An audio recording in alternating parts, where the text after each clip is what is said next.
A warm greeting to everyone here, and thank you for joining our Teams webinar on the new features of Dynamics 365 Business Central.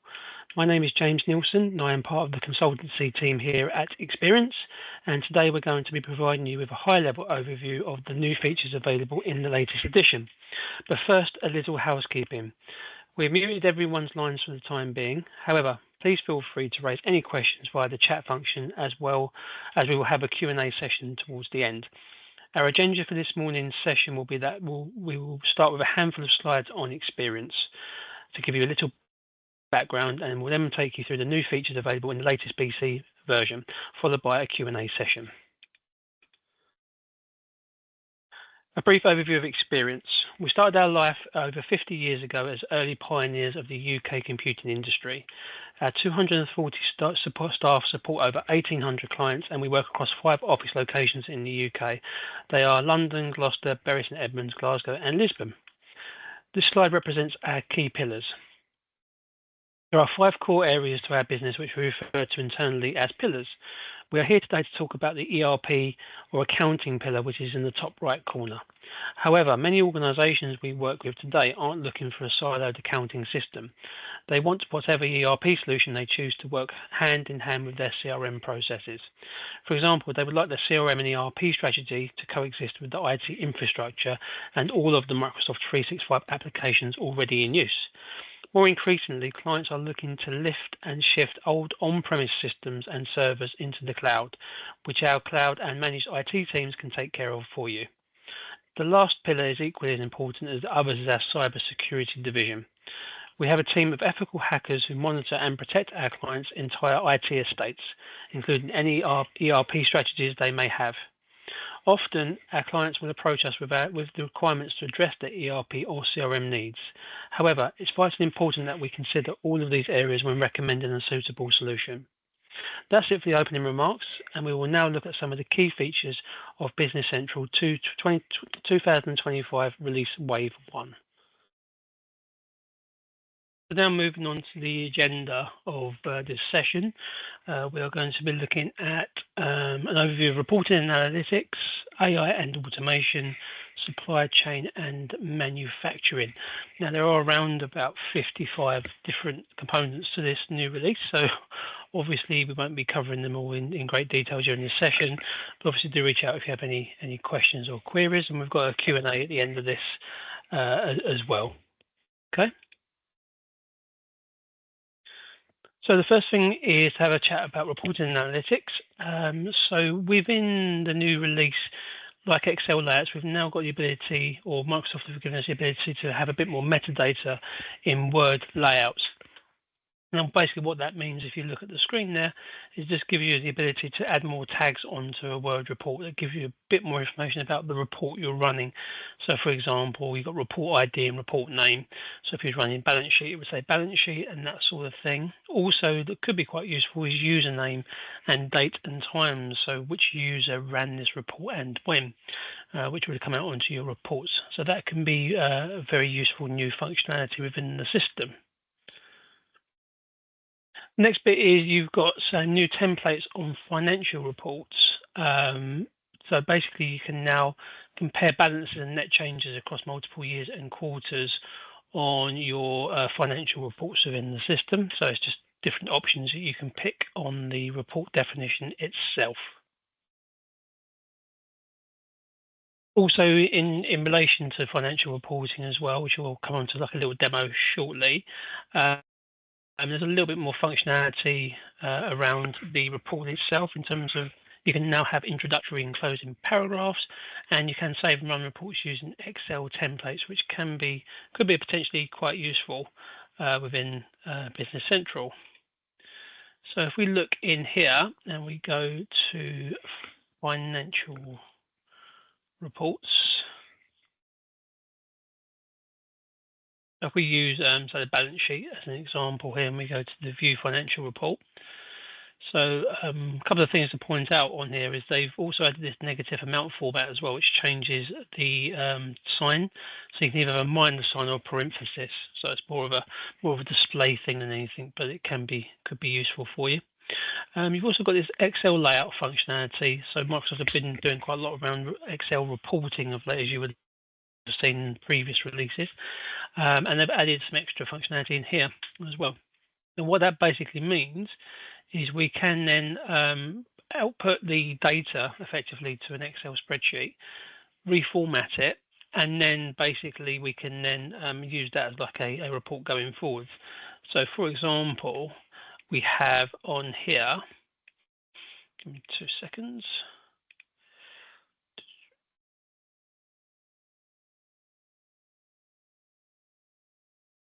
So we have this here, which was generated earlier, and it's got 2 tabs. So the first tab is basically the balance sheet itself that's come off on here. What I then did is I created a second tab, which I then just basically changed the look and feel of it. So what it basically means is all I'm doing is I'm referencing the previous tab from here, which is the raw data, and I've just added some extra sort of descriptions and that sort of thing on the system itself. What that then means, if we then go back into Business Central, it means that we can then basically set a default Excel layout within the system, which will output the raw data. But obviously, what I would suggest is you hide the raw data column, and then basically all you get is your actual report come out itself, like I just showed you. So you would choose a new one in here. You'd give it a name, say balance sheet, and say the file name is balance sheet.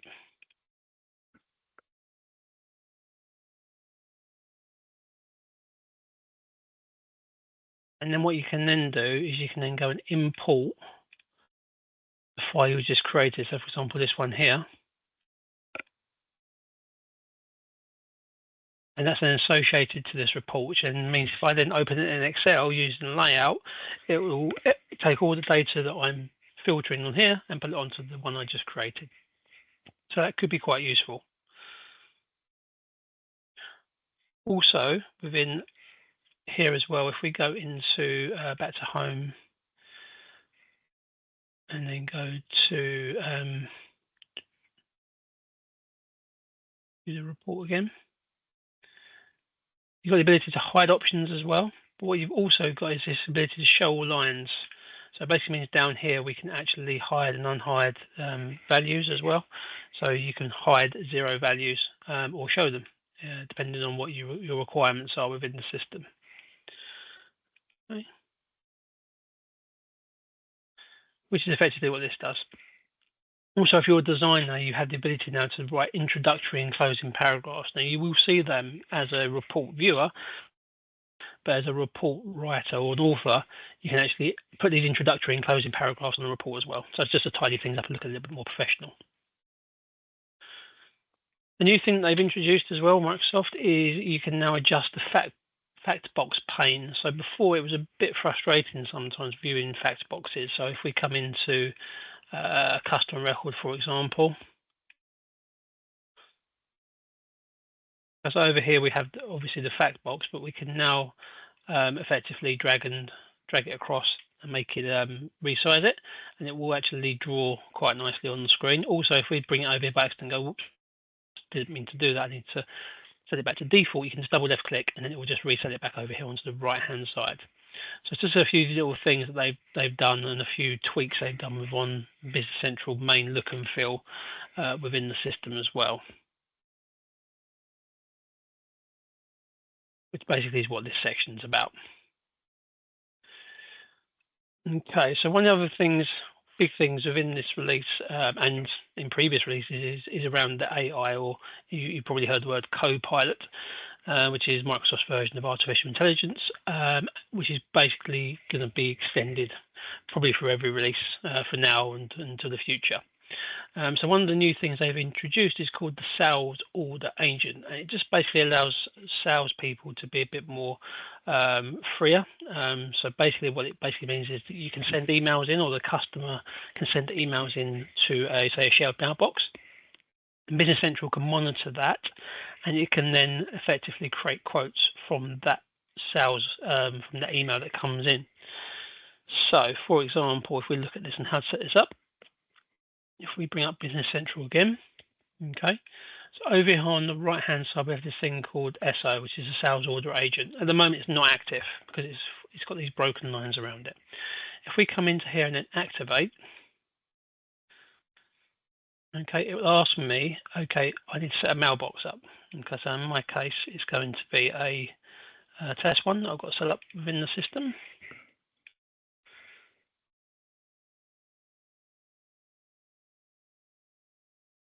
Right. And then we'll go through the standard setup email wizard.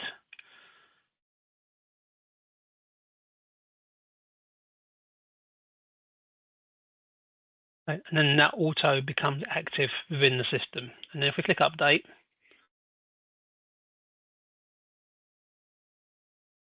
you'll now see that this is now not a broken line, but actually a solid line. So now we now know it's monitoring my inbox to basically see if anything comes in.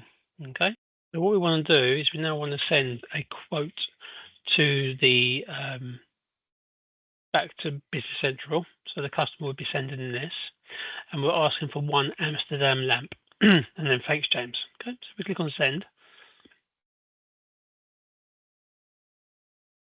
What then happens is this will then start polling that particular email inbox and looking for basically anything new that comes into the system. And it can take a little bit of time, but if we just wait a moment for it to come in, so it's running on a background process to review all the emails coming into the system.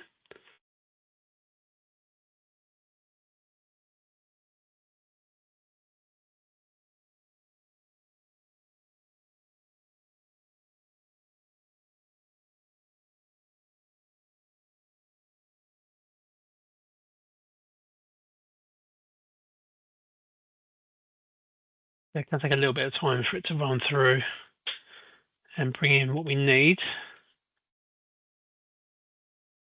So we've got this 49 which has come in.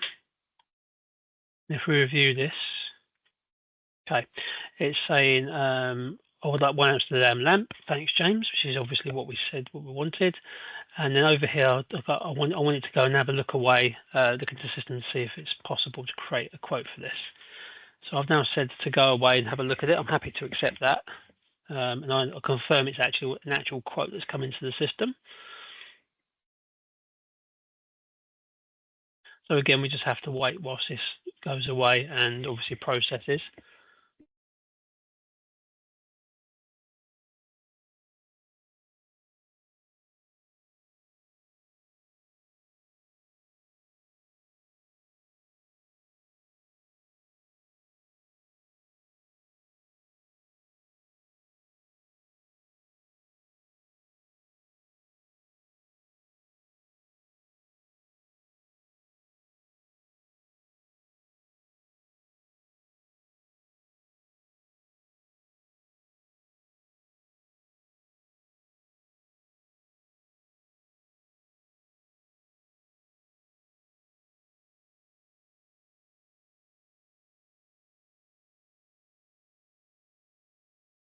Okay, so we now know that we've now processed it. It's now come up with another message. So if we review this, it's now gone and looked into the system and it's gone, yep, I can now find the Amsterdam lamp. Is this what you want, basically? So this is going to be sent back to the customer. If we then say confirm, okay, that will now send an email back to the customer. So if we wait here for a moment, then it will basically appear in my inbox.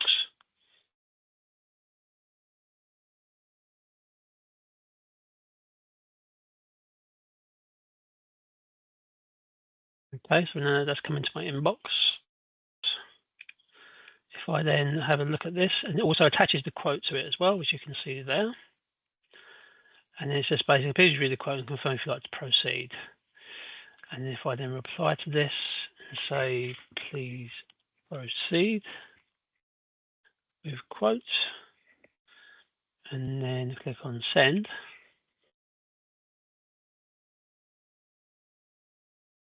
Okay, so basically we've now got to wait again for it to pick up. And obviously this will be running constantly in the background in the system, so you only pick up as they come into the system, so you won't need to have this sort of delay.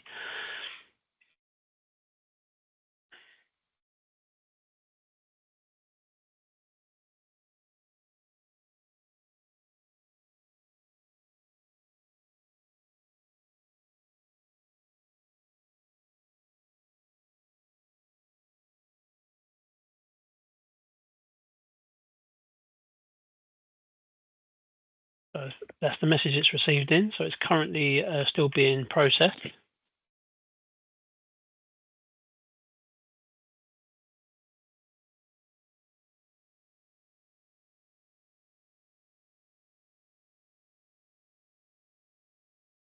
So this is now the message we sent.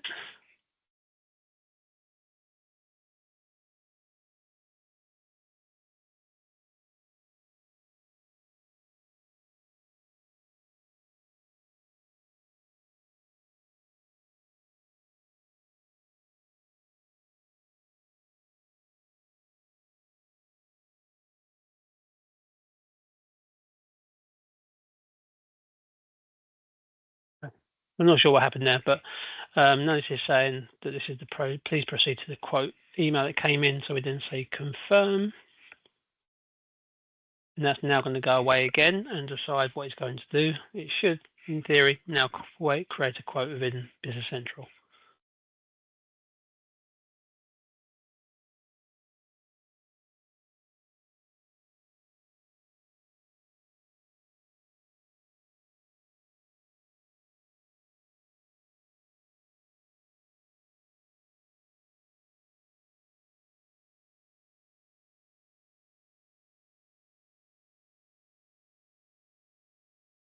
Okay, review this. So, James, thank you for confirmation. We've now proceeded with converting the sales quote into a sales order. Please find details of the sales order. So, effectively, what that's now done, as you can see here, it created a sales quote within the system. And then when we said proceed, or the customer's proceeded, then it's now created the sales order within the system. And that's basically what the Copilot sales agent does within Business Central. Obviously, it's work in progress, and it's working quite well, but ultimately it needs a bit more work into it, which obviously will happen. So that's the sales order agent and how it works. And so it's an evolving thing at the moment, so we'll get better and better, and there'll be obviously lots of extra capabilities added as we go forward. So the next part is the chat with Copilot as well. So basically what this means is we can basically talk to Business Central. So we can use it for, it's basically in natural language, so as though you're talking to somebody, and you can get assistance, find data, and learn new skills. So if you get stuck on a certain topic, you can actually ask it for help. So if we go back into Business Central, and then go up here, we've got this thing called the Copilot, and if we click on this, we then we have this prompt, so we can then go and ask a question.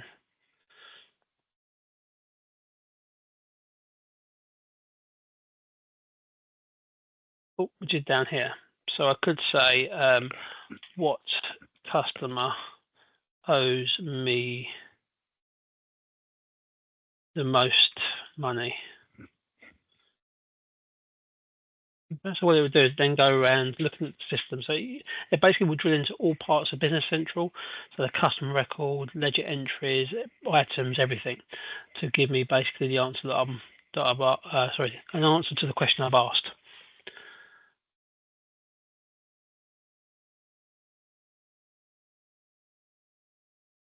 So it's natural language prompt within the system. There we go. So what customer owes me the most money? It's basically School of Fine Art. It owes me $32,000 at the moment. So that's my highest owing customer. Okay. And then you can ask all other sorts of questions around your data as well. So it could be something along the lines of find latest quotes. So find latest quote for Ready Cloud.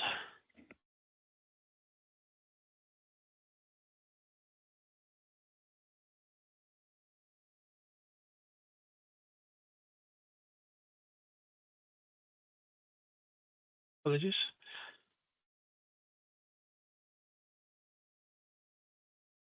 So I couldn't find the latest quotes for Ready Cloud, but you can check the sales quote page. So it tries to be intuitive to say, okay, so therefore, if I can't find that, then what sort of things could I do? Yeah. Um,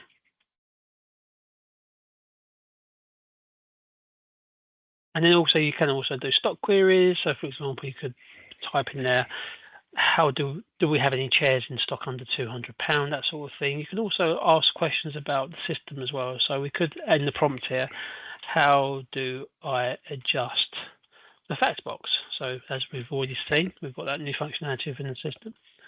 So we're asking the question, how do I adjust the fact box? Okay, and then it will give me a set of instructions on what to do. So you can do that on any part of the system. So that's all like the chat copilot, and that can be quite useful within the system. If you need to ask questions, it means you don't have to necessarily go and find the data yourself. It means you can actually ask the system to go and give you the answers straight away within there. So that's quite a powerful little feature. Okay. Now, a new bit of functionality as well is something called autofill. So basically, entering data can be time-consuming and error-prone, which is, as we know, that is correct. So Microsoft have introduced what's called autofill. So what that means, for example, on the customer record, you could type in a customer name of, let's say, Universal Studios UK, obviously a big topic at the UK at the moment. And then it could go away and then go and see if there's any sort of, on the internet, for example, using Bing. So it could go and find an address, for example, and populate information on the customer card. Also, it will also look at most used fields as well. So, for example, if you set virtually all your credit limits to say £1, it will also suggest that it will put the credit limits to £1 on the system as well. Okay, but remember, it's a suggestion. You don't have to accept the suggestion. Okay, so you can choose not to or not. Okay. So that is one of the new functionalities within Business Central that's quite powerful and quite useful. One of the other things you can do in AI and automation is data summarization. So if we bring up Business Central again, what that means is if we close this down, and if we go into this customer, for example, okay, because their balance is 0, not going to be a particularly useful one to look at. But if we look at the Alpine Ski House, over here we have something called summarize or summary. If we click on start summarizing, what it does is it's going to analyze that customer for me. Okay. And it basically will analyze the customer and in a brief few sentences tell me all I need to know about that particular customer. Okay. So it'll tell me there's a balance due of $2,000. Overdue payments, total sales for this current year are this, with a profit, and average collection period or payment period is 40 days. Okay. What you've also got is obviously these are hyperlinks. So the average collection period is 40 days. There are 2 ongoing sales orders, which means I can click on that, for example, and that would tell me those 2 sales orders that are in the system. Okay. You can also click on show more, and it will give you generally some more information around that particular summary. Okay, but it's very, very useful. It's just like a little snapshot. So instead of going onto your customer card, have a look at the data here, which obviously some of it is available there immediately. The other side of the data, you have to drill into the information to find some of that information on the system. Okay, so that can be quite a little useful tool within the new Business Central. Okay, so one of the other things that's in here is manufacturing and supply chain. That's quite a big area that's been put into released Business Central version 26, release wave 1. And then what this basically means, enhanced analytics and manufacturing is around reporting. So they basically, Microsoft have gone through and they've actually updated a number of standard reports within the system that you can use manufacturing. They've also created new ones and also removed old ones. Okay, so there's a list online that you can view. But effectively, the updated ones are the production order WIP, production order statistics, capacity task list, subcontractor dispatch list, where used, top level, and item able to make reports. They've been updated to be more user-friendly. And there are also a couple of new reports within the system. So you've got a production cost shares report, which is Excel report. And that replaces the BOM cost share distribution, cost shares, detailed calculation, and quantity explosion of BOM reports. So basically, now got one Excel report that combines multiple old reports in its place. Okay, and you've also got new work machine center load Excel reports as well, which replaces again a number of reports that were standalone, which were work center load, machine center load, work center load, and machine center load. So all of those are now encompassed into one Excel report, which is called the Work Machine Center Load Excel report. Okay, so they made some enhancements around that side of things. Also, one of the really good things, there's a couple of really important changes. This is just one of them. So you can now reschedule production orders within a safety lead time. So it basically means that when you've got a start and a finish, you put in a safety lead time, and it just gives you a little bit more flexibility around that. If you then change the date and it goes past the due date, it will warn you as well, and also correct the dates accordingly. So it just gives you a little bit of extra on there, okay, for rescheduling production orders. One of the big features as well, which has been a frustration for a long time, is basically you can now cancel production orders that have consumption. So basically what that will then do is contra or revert the consumption and output transactions, etc. So basically undo the production order that you put in place effectively. So make sure it ensures all your inventory costing and financial records remain accurate. Okay, so I know that's been a real pain point for a lot of customers. Okay, so there's also a number of extra bits as well. Again, just small usability things, just sort of just move some things around on the screen so you can see things a bit easier, and also fact boxes on various pages have been tidied up. So it just makes things a little bit easier to view on screen. And again, another real pain point for production ordering and manufacturing is that you couldn't overpick. Well, now you can. Okay. So what that means is basically when you do a production order, you can say, so if it says I need to get 50 or something, you say, well, I'm actually going to pick 100, which is absolutely fine, and that then means you can consume up to the 100. Okay, so you can overpick and then consume what you need against those. Okay, which is quite handy. And then once that's been completed, you can then actually move the excess back into stores. Okay, so you've got that complete functionality within Business Central now, which is been a massive pain point, and now that's now been addressed. One of the other things is that there's been a greater accuracy in manufacturing costs, and this is around SKUs.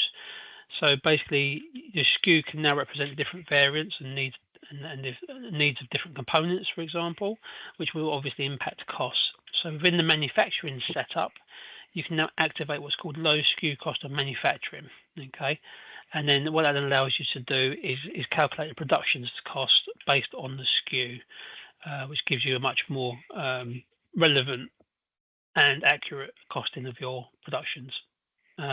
You can also include non-inventory costs now in your production cost calculation, but again, in the manufacturing setup, you have to toggle the include non-inventory function as well. Okay, so you've now got the ability to do that. So that's non-inventory and on the SKUs. You can also block items as well. So you can now prevent specific items and variants being used on the production output. So you'll see here on the item card over here on the left, you now got this production blocked. On the variant, you can actually have these blocked functions on here. So you can do production blocked. That basically means you cannot produce items where it's been blocked within the system. So that's a little extra functionality that you can now do within Business Central. Again, another little change within the system. Again, this is obviously set up depending on the location card. Is you can now use warehouse putaways, okay, for production outputs, which you couldn't before, but you can now. So it just simplifies the warehouse process for productions, which can be quite powerful. And it's obviously quite valuable for if you're using directed put away and picks as well. So you can use the warehouse documents to now do that. You can also now reopen finished production orders. So basically, under the action at the top on the production order, there's now a reopen function, which basically then changes it back to a released production order. and then it allows you to edit and update the production order as you require within the system. One of the other new things they've introduced is they call it Use Streamline Product Design Tools. So basically, it means you can now use BOM versions. So that's quite potentially an important step in this particular functionality. So basically, now it means you can create different BOM versions. So if you're producing, if you're doing a new source or a new item, then basically you can then create the different versions of it until you've got obviously the final one, and make that the active version, which you would then obviously produce on your production lines. So that can be quite useful. So effectively, you have this thing called a active BOM version on production BOMs, and then basically you can then create different variants of them. You can also see the differences between the two as well. So if we go into a production BOM, if I go into this one, so I then have this thing called production BOM version comparison, and that basically is one where I've created another version, which is version 2.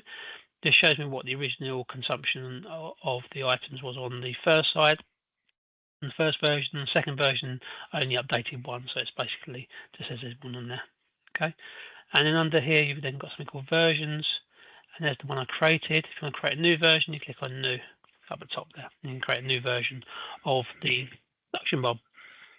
That's a nice little touch for manufacturing.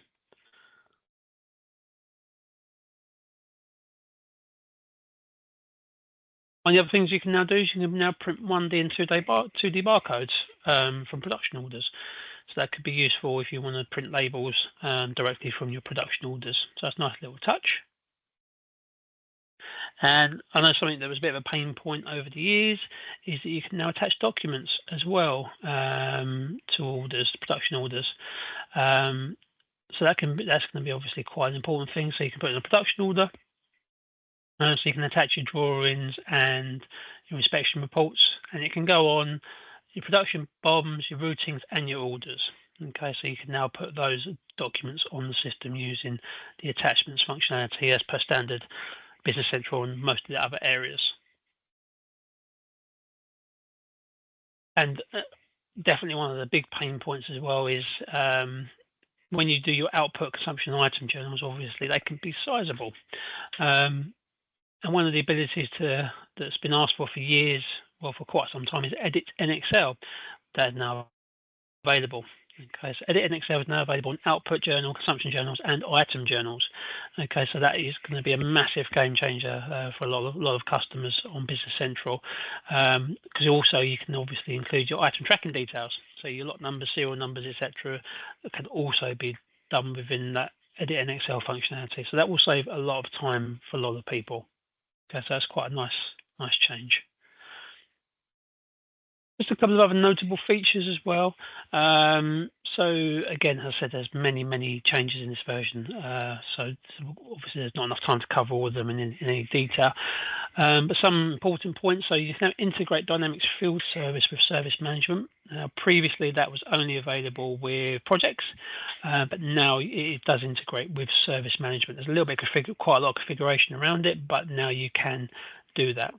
Okay, there's a lot of sustainability enhancements as well. So previously in 2024, there was a lot of new functionality around sustainability for emissions that was added into Business Central for CO2, CH4, and N20 emissions. That's now been extended and enhanced, and it now includes waste and water as part of that as well. Okay, so there are a lot of changes around enhancements. Sustainability.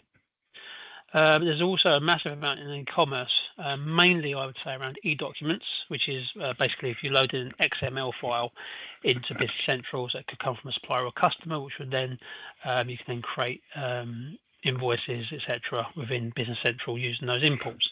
There's been a lot of work around that within this release as well and previous releases. There's also extra Shopify integration. Cost adjustments change slightly to make it a little bit more efficient. So there's now a couple of different options in there as well. So you can speed up the process because sometimes it can be a bit slow using cost adjustments. So you've got these 4 options of iterative, forced, self-diagnostics, and cost adjustment tracer. So it's all around diagnostic, mostly around diagnostic, but also around speed of how cost adjustments work in Business Central. There are new and updated Excel reports that we spoke about as part of this, but there are a lot more that have been included and updated. Things like balance sheets and that sort of thing have been modified. Okay. One thing that could be of use as well is the Contoso demo tool as well. So one of the changes they've made is that if you set up a new company,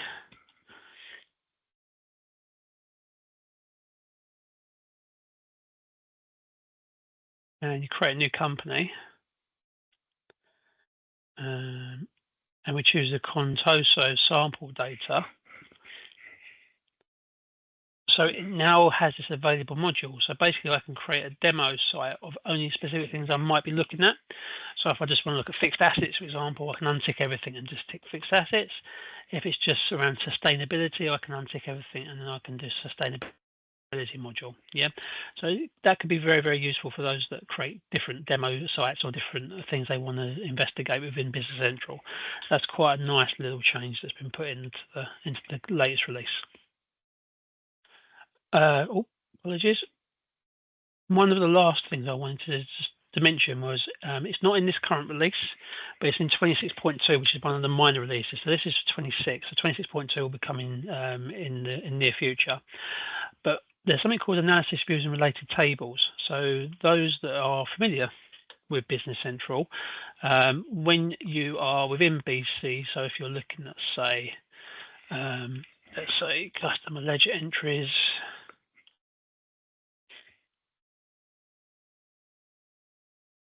you can then run the analysis view, which is basically a pivot table. Yeah, so you can pivot the data around all sorts of things, but it's a bit flat. Okay, you can't really do a lot with it. It's a very, very powerful, useful tool, but you can't really bring in other parts of related data. Okay, so for example, if I'm looking at sales data, how can I bring in customer information potentially against it? Well, in 26.2, Microsoft are addressing that by under here, there will be a new option called related table, and you'll be able to link different tables to the analysis view. So it's going to be a game changer in terms of your reporting. Okay. So whereas before you may have to write your own reports or use Power BI, etc.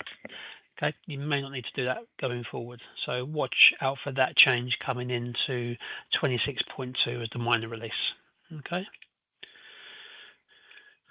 Okay, so that concludes the demo area or running through the current release. So I'm now going to hand it over to you, really, if you've got any questions or questions for me. I'll answer them the best I can. Thank you. Thank you, James. That was a really useful session, and you definitely covered a lot there. We have had a number of questions come through, some of which are very specific to your individual company setups, and some which are actually very similar to each other. So bearing all of that in mind, I think that the best approach for us to take would be for me to compile all of your questions and send out a questions and answers document to you all. We will be sending out a recording of the session by email to you all shortly, so I'll add in the Q&A to this. This means that you can watch, share with colleagues, review, etc. Within the email, you'll get a copy of today's presentation. Here you'll find our contact details. So these are up on screen now. So please do reach out to us if you have any questions, or you can reply to my colleague Chloe Walker, who will be sending everything out to you when it's compiled, and she can then get you in touch with the correct person. But those of you that ask questions that were very specific to your individual setups, will reach out to you personally to provide answers. So thank you for joining us this morning. I hope it's been a worthwhile session. And thank you to James for putting together today's presentation and taking us through the new features from this release. There's definitely a lot, and I'm sure there'll be more to come down the road. Do keep an eye on the events page on the Experience website, as we'll be continuously adding more events to this, which may be interesting for you and your colleagues. So finally, thanks again for your time and have a great day ahead. And we look forward to seeing you on future events. Thank you again.